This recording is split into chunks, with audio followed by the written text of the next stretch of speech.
এই রক্তাক্ত মাস বাংলাদেশ এবং বাঙালিদের হৃদয়ে জুড়ে আছে। আমি সর্বপ্রথম 52-র 21শে ফেব্রুয়ারি অথবা 8ই ফাল্গুন যারা অধিকার আদায়ের জন্য, মায়ের বাসার অধিকার প্রতিষ্ঠার জন্য লড়াই করে জীবন দিয়েছিলেন, আমি সেই সমস্ত শহীদদেরকে গভীর শ্রদ্ধার সাথে স্মরণ করছি। একই সাথে আমি 71-রে মুক্তিযুদ্ধে যারা শাহাদত বরণ করেছেন এবং লড়াই করেছেন তাদেরকেও গভীর শ্রদ্ধার সাথে স্মরণ করছি।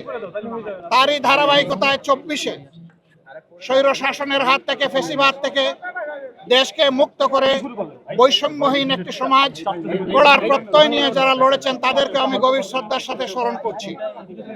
এই 3 পর্যায়ে যারা দুনিয়া থেকে বিদায় নিয়েছেন, মহান আল্লাহর দরবারে দোয়া করি আল্লাহ তাদেরকে শহীদ হিসাবে কবুল করুন।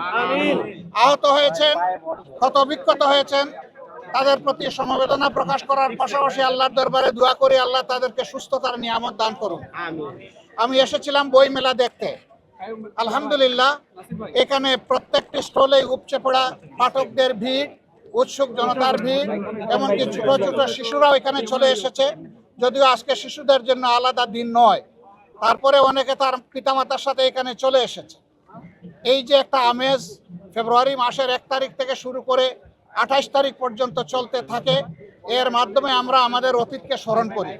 যে জাতি তাদের অতীত এবং ঐতিহ্যকে ধারণ করে, স্মরণ করে, সম্মান করে, সেই জাতি সামনের দিকে এগিয়ে যেতে পারে।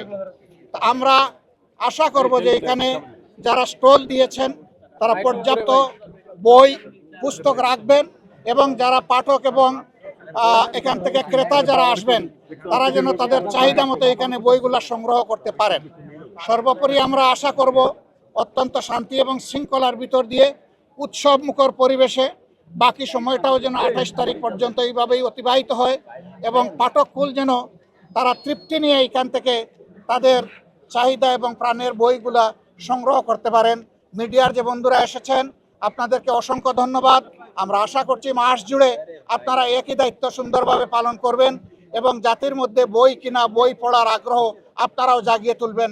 সবাইকে অসংখ্য ধন্যবাদ।